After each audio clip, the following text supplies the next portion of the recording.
Olá, seja bem-vindo a mais uma aula TV Araxá Educa, aula de História com o professor Carlos Dias. Seja bem-vindo você, aluno da EJA, seja bem-vindo família, e você que tem acompanhado as aulas através da TV Araxá Educa.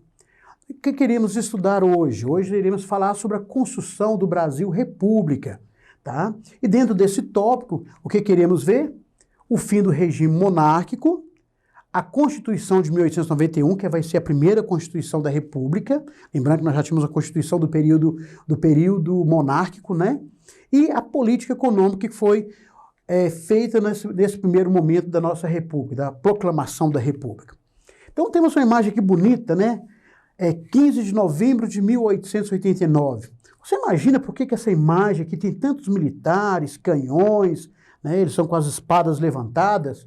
O que você imagina? Por que essa imagem é tão importante no dia 15 de novembro de 1889, né? Desculpa, tá? Você imagina por quê? Justamente isso. Porque foram justamente os militares que fizeram a proclamação da República. É claro, foram apoiados pela elite brasileira no período, mas foram os militares que fizeram o que nós chamamos de golpe, né? Deu o golpe e tomaram o poder. Falar do golpe justamente por isso, a tomada do poder. Quem estava no poder nesse período? O Dom Pedro I. Lembrando, Dom Pedro I, filho de Dom Pedro II, aquele que proclamou a independência do Brasil. Tá? Então, o que nós temos que ver dessa proclamação da República? Primeiro, alguns grupos julgavam que o Dom Pedro II já estava com a idade já ultrapassada para estar administrando o país. Eles viam a necessidade de uma modernização. Até julgavam o Dom Pedro como já velho, ultrapassado. Então, nós temos aí três grupos que disputam o poder nessa proclamação da República. Primeiro, os grandes proprietários de terra, que propunham uma república liberal e federalista. Então, o desejo desses grandes proprietários de terra. Quem que eram esses grandes proprietários de terra? Os grandes fazendeiros, os grandes latifundiários, os produtores de café, os criadores de gado, tá? Então, esses grandes proprietários de terra, eles defendiam justamente uma república liberal e federalista. Havia também o grupo dos militares, que vão ser eles que vão proclamar essa república. Eles defendiam uma república, mas um governo centralizado. É aquela faixa da nossa bandeira, né? Ordem e progresso. Eles já tinham mais uma visão positivista, uma república voltada mais para essa visão positivista.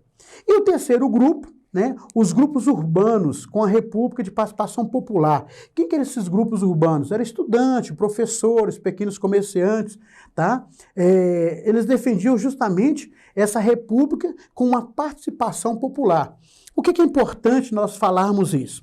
Sobre essa questão da participação popular. Vamos fazer voltar um pouquinho na proclamação da independência. A independência do Brasil, ela não ocorreu uma participação popular, não teve uma participação do povo nessa independência. Foi o Dom Pedro, né, deu o grito da independência, nós vimos isso nas aulas, na aula anterior nossa, tá, do mesmo nível 2, não teve uma participação popular. E esses grupos urbanos defendiam isso, a necessidade dessa república que acontecesse essa república, mas com a participação popular. Tá? Nós temos o que nós chamamos de República da Espada, que é de 1889 a 1894. A história ela procura dividir em períodos para facilitar o estudo. Lembra quando nós falamos a história, né? Nós estudamos lá a história antiga, a Idade Média, a Idade Moderna, a Idade Contemporânea. Para que faz essa divisão? Essa divisão é importante para facilitar o estudo, para tornar-se mais fácil o estudo. Mas quando fala a expressão República da Espada, é justamente para caracterizar esse primeiro momento da República que foi comandado pelo Exército Brasileiro, tá? Foi aqui, ó, o primeiro aqui, ó, tá? Então, justamente a República da Espada é para caracterizar esse primeiro momento do Exército comandando o país. O segundo momento nós chamamos de República Oligárquica. Justamente quem vai estar comandando o país à frente do país são os grandes produtores, os grandes donos de terra, né? Os grandes proprietários de terra. É chamado de República Oligárquica. Então nós vamos voltar aqui na República da Espada. Com a proclamação da República, né, foi instaurada uma República Federativa, Quando nós falamos dessa República Federativa, é a forma com que o Brasil está organizado hoje. As províncias se tornaram Estado com governos provisórios, as províncias se tornaram estados. E o governo provisório do Marechal Deodoro. O que a província se tornou Estado? Hoje nós conhecemos, por exemplo, nós aqui estamos no estado de Minas Gerais. Então, temos o estado de Minas, o estado de São Paulo, do Rio. Nós temos os estados brasileiros. Hoje chama-se Estado de Minas, tá? Nesse período aqui, esses estados eram chamados de província. Então, com a proclamação da República, deixa de ter essa denominação de província e passa a ser estados.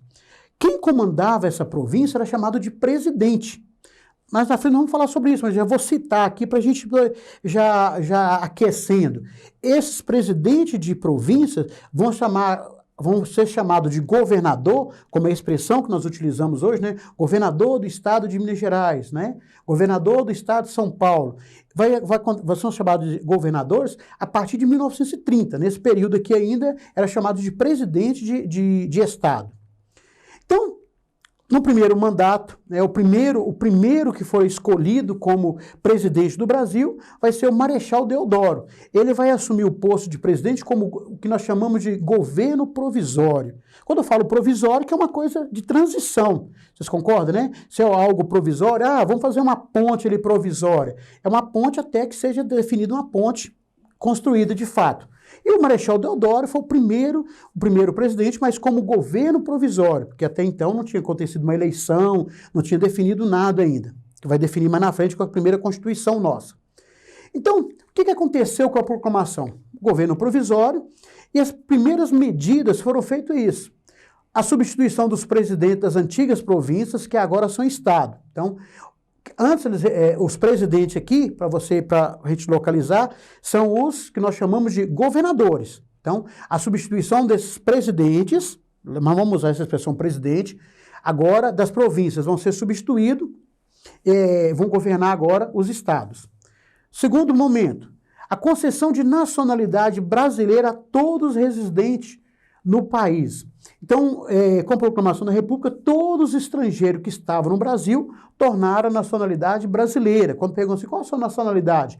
Brasileira, tá? A nacionalidade é brasileira.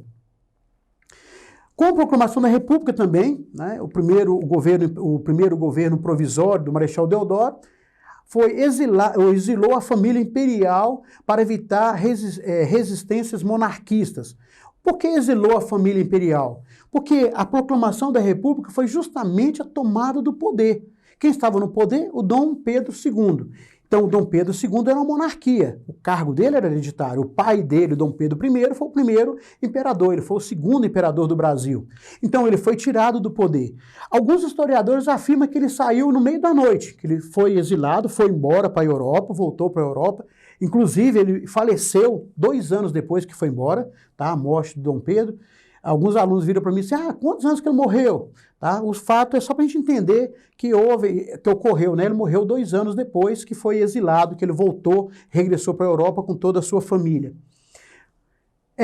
Nesse período também, com a proclamação, o fechamento da Câmara, Senado e Assembleias Provinciais.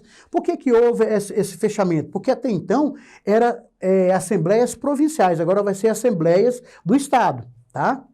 Convocação de eleições para uma Assembleia Constituinte. O que é essa Assembleia Constituinte? Qual é o papel de uma Assembleia Constituinte? Vai elaborar a primeira Constituição da República.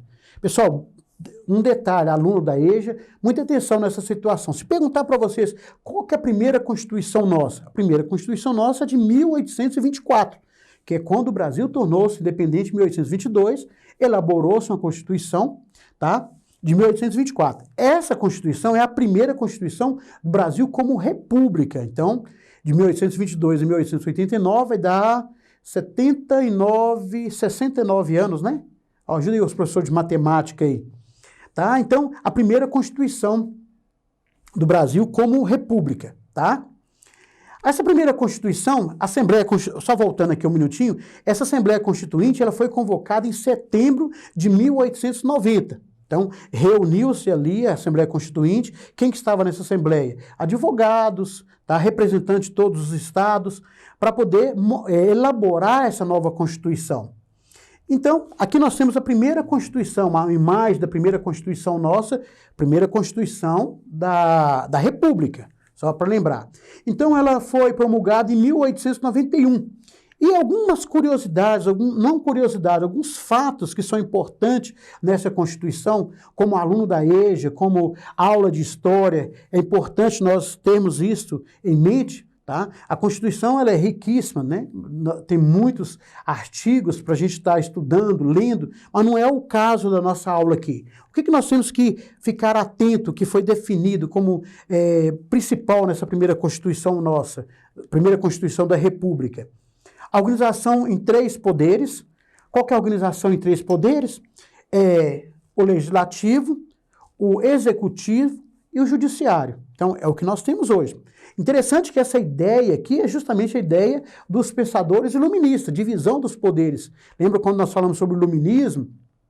O iluministas combatia justamente esse poder centralizado dos reis absolutistas. Dizia que há uma necessidade de ter um equilíbrio dos poderes. Então, com isso, a Constituição nossa brasileira, tá? É legislativo, executivo e judiciário. E até hoje nós temos essa divisão dos poderes. Vamos entender como funciona essa divisão dos poderes. Primeiro, o poder executivo, né? Quem que exerce ele é o presidente da República, a presidência da República com mandato de 4 anos. Ainda hoje, o mandato do presidente continua sendo de 4 anos. Nos estados, era exercido pelo presidente do estado. Lembrando aqui, quando fala presidente do estado, é o que nós chamamos hoje de governador. Mas nesse período, era chamado de presidente do estado. Só vai mudar essa expressão de presidente de estado para governador a partir de 1930. Nós estamos aqui em 1889, 1891 ainda. Que posteriormente será chamado de governador de estado. Certinho? Então, o poder executivo. Abrindo, para deixar claro também, esse poder executivo, ele é exercido nas 3 esferas. Na esfera municipal, na pessoa do prefeito, né? Na esfera estadual, o governador, e na esfera federal, o presidente da República. Tá? A divisão dos poderes acontece nesses 3 níveis também. O poder legislativo, né? Legislativo de leis, de criar leis. Então, era exercido pelos senadores. Os senadores tinham 3 de cada estado, com mandato de 9 anos. Interessante prestar atenção aqui. Aqui é um mandato de 9 anos. Hoje, na atualidade, o mandato de um senador é de 8 anos, pela nova Constituição nossa. A última Constituição de 1988 é de 8 anos. E os deputados eleitos, né, com o número de acordo com a população, com mandato de 3 anos. Agora, lembrando que agora é mandato de 4 anos. O que é interessante nós observarmos? Esse poder legislativo é exercido pela Câmara dos Deputados e pela Câmara, a Câmara dos Deputados e a Câmara dos Senadores, que, na verdade, é dividir 2 câmaras, né, senadores e deputados, com mandato de 8, com mandato de 9 e mandato de 3, pela Constituição de 1891. Fique bem atento a isso aí, tá? O poder judiciário, 15 juízes do Supremo, né? O Supremo Tribunal Federal, né? Supremo nomeado pelo presidente, todos com cargo vitalício. É importante nós observarmos isso aqui, o seguinte, o cargo vitalício, o que que é? Ele tem uma duração, ele é vitalício, ele não perde o seu mandato, ele vai até ter o tempo dele ali, que ele pode se aposenta, mas é vitalício, ele não é eleito. E aqui, outro detalhe, o Poder Judiciário ele não é eleito pelo povo, não tem um voto para poder eleger os juízes que vão cumprir o Supremo Tribunal Federal. Ele é nomeado pelo presidente. E desde a Constituição de 1891 até hoje, nos dias de hoje, ele continua sendo nomeado pelo presidente. Cada presidente, a cada mandato de presidente, nomeia-se juízes, né, para o Supremo. No caso, só para a gente nos atualizar, o governo atual, o presidente atual, nomeou 2. Foram nomeados 2. Na próxima eleição, o próximo que assumir a presidência do Brasil vai nomear mais 2. Então, são nomeados pelo presidente, tá bom?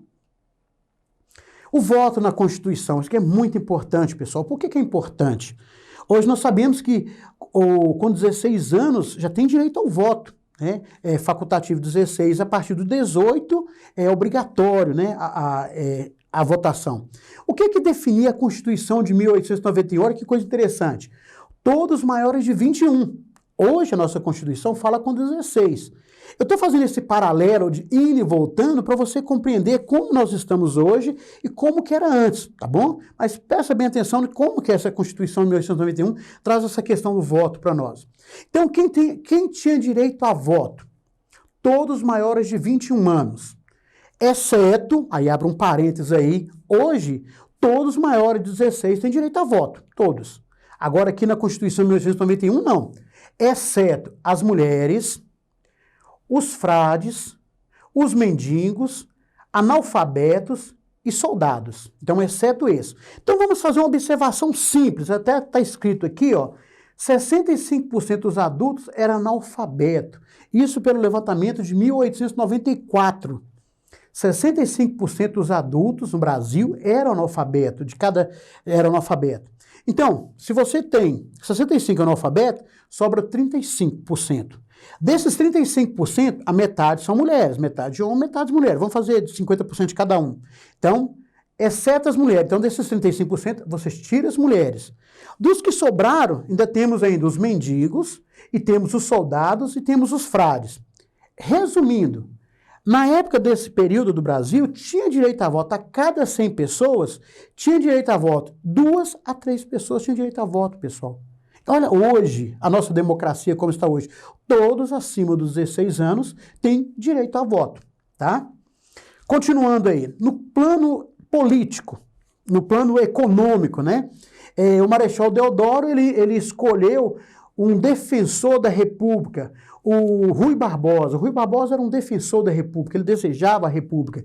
Com isso, ele foi indicado, né, foi escolhido como foi o primeiro ministro da Fazenda do período republicano da nossa República.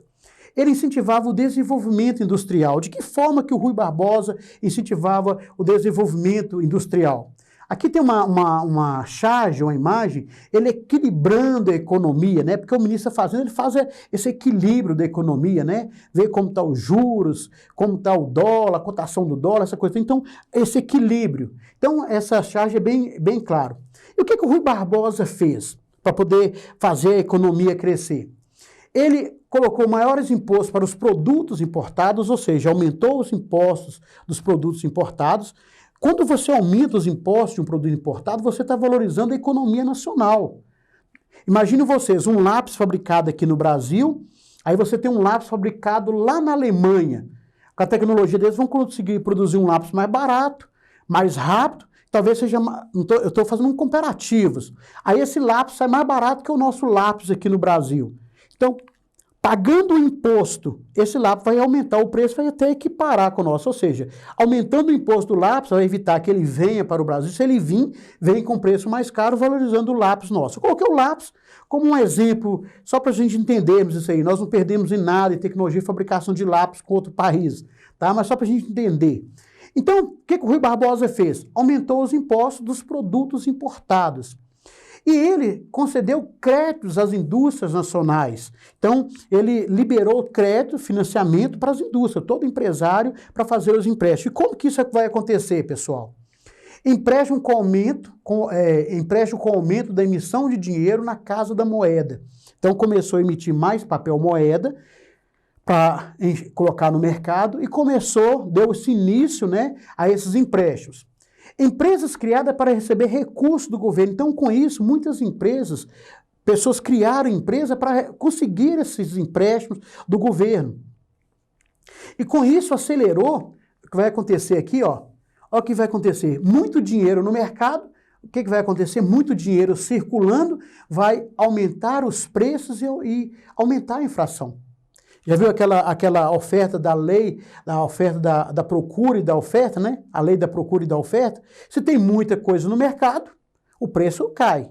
Se tem pouca coisa no mercado, o preço aumenta. Foi o que aconteceu com o dinheiro. Tinha muito dinheiro no mercado, o preço das coisas aumentaram, porque tinha muito dinheiro no mercado.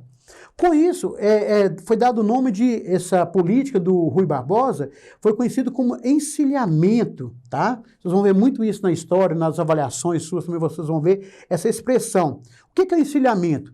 ato de preparar o cavalo para a corrida, comparando a euforia na Bolsa de Valores no Rio de Janeiro. Então, aquelas corridas de cavalo, as apostas ali, né, o ato de preparar o cavalo para a corrida, né, as pessoas fazendo aquelas apostas, aquelas euforia toda dos jockeys ali, né, é o nome dado de encilhamento. E foi justamente essa euforia que as pessoas estavam, porque tinha dinheiro na mão, e estava investindo na Bolsa de Valores, esses empréstimos que era para incentivar as indústrias, estava investindo na Bolsa de Valores. Então teve uma euforia na Bolsa de Valores. Deu certo o programa? Não, não funcionou, não deu certo. Vai acontecer o quê? A suspensão da emissão de moeda e o cancelamento dos empréstimos. Com isso, o Rui Barbosa, ele vai renunciar, né? Ele não vai continuar no cargo, ele vai renunciar. E aqui agora nós temos uma imagem aqui que vai ser justamente o segundo momento que nós vamos estudar na próxima aula, que é sobre a República Oligárquica, tá? Pessoal, muito obrigado pela sua participação nas aulas. Você é aluno da EJA, essas aulas é especialmente feita para você, tá? Tenha bons estudos e mantenha firme.